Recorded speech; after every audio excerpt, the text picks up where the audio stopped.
बच्चों, मैं संजीव सर आज फिर एक बार आपको इंटर की हिंदी है ना, वो भी क्लास 12 के अध्याय 3 जिसका शीर्षक है संपूर्ण क्रांति और इसके राइटर हैं जयप्रकाश नारायण, जिनको हम शॉर्ट में जेपी कहते हैं। तो उसके पहले तथ्यों को देखेंगे और फिर इस चैप्टर के VVI प्रश्नों और परीक्षा में आए हुए बार बार प्रश्नों को लेंगे और हमें उम्मीद है कि आप इसका अच्छे से तैयारी करेंगे और अच्छे अंक परीक्षा में लाने का प्रयास करेंगे। तो बच्चों, हमारा प्रयास जारी है और हम आपको हर सब्जेक्ट का अभी फिलहाल MCQ और शॉर्ट में हम आपको कुछ दे रहे हैं जो कि आपके लिए अति आवश्यक होंगे परीक्षा के दृष्टिकोण से। उसमें हम कुछ कुछ डिफिनेशन भी डाल रहे हैं और कभी ग्रामर के भी शॉर्ट्स हम डालते रहते हैं। तो आप उसे देखते रहिए और लाभ उठाइए। उम्मीद है कि ज़रूर आप देखते होंगे। दोस्तों को शेयर कीजिए, वीडियो पसंद आए तो लाइक करिए, कमेंट करिए। चैनल पे नए जुड़े हैं तो सब्सक्राइब करिए। तो चलिए हम आज के पहले महत्वपूर्ण तथ्य, जयप्रकाश नारायण का जन्म जो है 11 अक्टूबर 1902 को हुआ। और ये बहुत पूछा जाता है कि जयप्रकाश नारायण का जन्म कब हुआ, तो इसे याद कीजिए। जयप्रकाश का निधन यानी कि मृत्यु कब हुई, ये भी प्रश्न बार बार पूछा जाता है। 8 अक्टूबर 1979 को हुआ, 1979। इनका जन्म स्थान जो है बच्चों सिताब दियारा है, जो कि उत्तर प्रदेश एवं बिहार तक का ये एरिया फैला हुआ है। ठीक है। रिस्ट्रक्शन ऑफ इंडियन पॉलिटी नामक पुस्तक जेपी साहब ने लिखा, तो इसे भी याद रखना है। जयप्रकाश नारायण जो थे विचारक थे। कैसे विचारक थे? समाजवादी। इंफ्रास्ट्रक्चर का अर्थ होता है आधारभूत ढांचा। परीक्षा में आता है कि इंफ्रास्ट्रक्चर का अर्थ क्या होता है, तो आप बताएंगे कि आधारभूत ढांचा होता है। बुर्जुआ क्लास का अर्थ क्या है? तो बुर्जुआ क्लास का अर्थ जो होता है पूंजीपति वर्ग और उसमें निष्ठा रखने वाले लोगों से होता है। उच्छृंखल का अर्थ क्या है? तो उच्छृंखल का जो अर्थ होता है नियम और कायदा तोड़ने वाला जो होता है, उसे हम उच्छृंखल कहते हैं, उच्छृंखल कहते हैं। संपूर्ण क्रांति पाठ जो है भाषा के रूप में गांधी मैदान में, भाषा नहीं भाषण के रूप में गांधी मैदान में जेपी ने 5 जून 1974 में दिया। ये बच्चों जब क्रांति कष्ट हो रहा था, छात्र आंदोलन, उस समय अपने भाषण में है ना संपूर्ण क्रांति का भाषण दिया था और ये 5 जून 1974 में दिया। अब प्रश्न को हम लेते हैं MCQ। तो हम आज पहले प्रश्न को लेंगे कि जेपी का बचपन का नाम आपको बताना है। अनंत था, अभिमन्यु था, राहुल था कि बाउल था? तो जेपी जी का बचपन का नाम बाउल। ठीक है, डी ऑप्शन सही है। जेपी को लोग क्या कहते थे, है ना? तो जेपी को लोग जो है लोक नायक कहते थे, जन नायक कहते थे, देश नायक कहते थे या नर नायक कहते थे? तो जेपी को लोग जो है लोक नायक कहते थे, इसलिए इनका नाम लोक नायक जयप्रकाश नारायण हो गया था। बिहार के छात्र आंदोलन का नेतृत्व कब किया?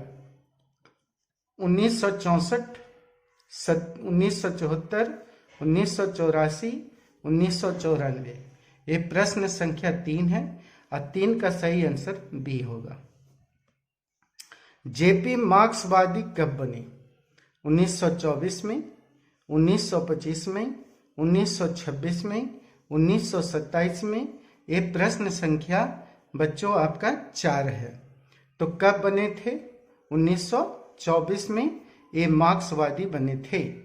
जेपी के पत्नी का नाम बताना है। विद्यापति देवी, बयंती देवी या फिर प्रभावती देवी। तो जेपी का पत्नी का नाम जो था प्रभावती देवी, यहाँ पे सी ऑप्शन सही है। अब लेते हैं प्रश्न संख्या 6 यानी 6 को। 1965 में समाज सेवा के लिए मैग्सेसे सम्मान किसे मिला था? इन्हें भारत सम्मान भी मिला था बच्चों, उसको भी याद रखना है। तो 1965 में समाज सेवा के लिए मैग्सेसे सम्मान किनको मिला? नामवर सिंह को, रामविलास शर्मा को, जयप्रकाश नारायण को, दिनकर को। दिनकर, रामधारी सिंह दिनकर। तो जयप्रकाश नारायण को मिला था। ये 6 का सी ऑप्शन सही है। जेपी को किसका दलाल कहा गया? अमेरिका का दलाल कहा गया, ब्रिटेन का दलाल कहा गया, रूस का दलाल कहा गया, जापान का दलाल कहा गया। तो 7 का सही आंसर जो है अमेरिका का दलाल इनको कहा गया था। जेपी को भारत रत्न की उपाधि बताए थे अभी आपको कि मैग्सेसे अवार्ड के साथ साथ इनको भारत रत्न की भी उपाधि मिला था। और मैग्सेसे अवार्ड इनको जो मिला वो 1965 में मिला था, अब है भारत रत्न। तो बच्चों इनको भारत रत्न पुरस्कार 1990 में मिला कि 1998 में मिला कि 1978 में मिला कि 1974 में मिला?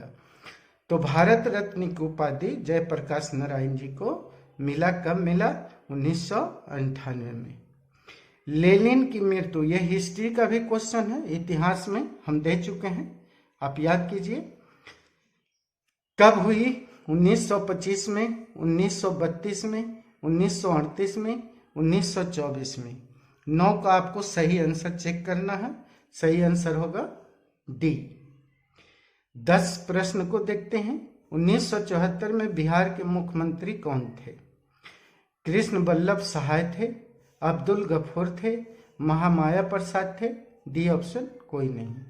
तो 1974 में बिहार के मुख्यमंत्री अब्दुल गफूर थे, है ना, जिस समय छात्र आंदोलन जोरों पर था। जेपी नारायण यानी जयप्रकाश नारायण रचित पाठ का नाम क्या है? बातचीत है, रोज है, संपूर्ण क्रांति है ना? कौन है बताइए हमें। तो यहाँ पे संपूर्ण क्रांति, सी ऑप्शन सही हो जाएगा। दल विहीन लोकतंत्र किसका मूल उद्देश्य होता है? साम्यवाद का, मार्क्सवाद लेनिनवाद का, समाजवाद का, डी कोई नहीं। तो दल विहीन जो लोकतंत्र होता है वो होता है आपको किसका? मार्क्सवाद और लेनिनवाद का उद्देश्य होता है। प्रश्न संख्या 13 में आ जाइए। लोकनायक नाम से कौन प्रसिद्ध हुए? तो लोकनायक नाम से जेपी कि नामवर सिंह कि भगत सिंह कि जय कृष्णमूर्ति? तो जेपी के नाम से, लोकनायक के नाम से जेपी यानी जयप्रकाश नारायण प्रसिद्ध हुए। बच्चों इस पाठ के 13 महत्वपूर्ण प्रश्न और प्लस महत्वपूर्ण तथ्यों को हमेशा याद रखिए। तथ्यों को याद रखने से बहुत सारे प्रश्न ऑब्जेक्टिव के आपको ऐसे ही बन जाएंगे, कोई टेंशन वाली बात नहीं है। तो हमने इसीलिए थोड़ा सा ऑब्जेक्टिव के रूट को ही बदला है कि अगर हम इसके मेन पॉइंट्स को याद कर लें तो ऑब्जेक्टिव मेरा खुद ब खुद बन जाता है। तो आप इस तरह से अगर सोचोगे तो आपको ऑब्जेक्टिव अच्छी तैयारी हो जाएगी। तो हम थोड़ा सा चेंज किए हैं और इसीलिए हम लिखते हैं वीडियो में कि एक नए अंदाज में हम वीडियो बना रहे हैं। आप तथ्यों को याद रखिए, आपका ऑब्जेक्टिव खुद ब खुद बन जाएगा। तो चलिए बच्चों, आपने वीडियो देखा, आपको कैसा लगा? वीडियो अच्छा लगा लाइक कीजिए, शेयर कीजिए, कमेंट कीजिए और चैनल पे नए जुड़े हों तो सब्सक्राइब कीजिए। वीडियो देखने के लिए आपको हमारे तरफ से बहुत बहुत धन्यवाद और बहुत बहुत आभार है कि आप वीडियो देख रहे हैं, मन लगा रहे हैं, पढ़ रहे हैं। इसके लिए a lot of thanks for watching the video. Have a nice day.